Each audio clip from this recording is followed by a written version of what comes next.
मंडळी, काही योजनांचं नाव जरी घेतलं तरी हजारो महिलांच्या चेहऱ्यावरती स्मित हास्य फुलतं. त्यातीलच एक योजना म्हणजे मुख्यमंत्री माझी लाडकी बहीण योजना. हिचं नातं आहे थेट बँकांच्या SMS शी. हप्ता जमा झाला का ग, हा प्रश्न विचारणाऱ्या लाखो लाडक्या बहिणी आज अचानकपणे चिंतेत दिसत आहे. काय आहे त्याचं कारण, तेच आपण या व्हिडिओमध्ये जाणून घेणार आहोत. त्यामुळे हा व्हिडिओ संपूर्ण बघा. कारण नवीन चर्चेनुसार काही महिलांना आता फक्त महिन्याला 500 रुपयेच मिळणार आहे आणि अजून 50 लाख अर्ज फाट्यावर पडण्याची शक्यताही आहे. तसंच दुसऱ्या बाजूला सरकारचं म्हणणं आहे, अहो छाननी चालू आहे, पात्र असाल तर हप्ता हमखास मिळेल. पण पात्रतेचे निकष ऐकल्यावर महिलांचं म्हणणं आहे, हे पात्रतेचे निकष आहे की CATचा पेपर. परंतु आता एक चांगली बातमी आहे, सरकारने योजना बंद केली नाहीये. उलट एप्रिलच्या हप्त्यासाठी 3690 कोटींचा निधी मंजूर केलाय.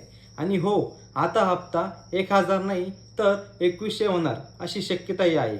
पण हप्त्याची रक्कम जरी वाढली तरी पात्र महिला तर शिल्लक राहायला हव्यात ना. कारण 4 चाकी गाडी आहे, बाद. महाराष्ट्रात राहत नाही, बाद. कागदपत्र बोगस आहे, थेट बाद. नमो शेतकरी योजनेचा लाभ घेताय, मग तर 500 रुपयावरच समाधान माना. अशा प्रकारचे कित्येक निकष लावण्यात आले आहे. 8 लाख महिन्याचा हप्ता आता थेट 1000 वरून 500 रुपयावर.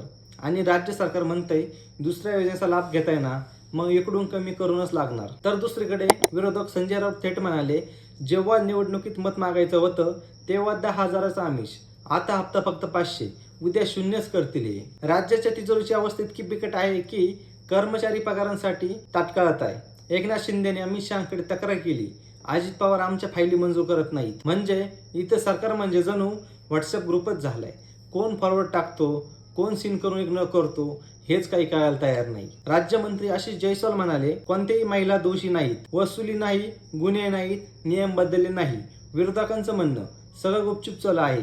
मग खरं कोण बोलते हे कळायला अजून तरी काही मार्ग नाही. मंडळी, पण एक नक्की आहे, जर नियम कठोर झाले, पात्रतेची सुई अजून बारकाईने फिरवली तरी ही लाडकी बहीण योजना कदाचित लवकरच भूतपूर्व लाडकी होईल.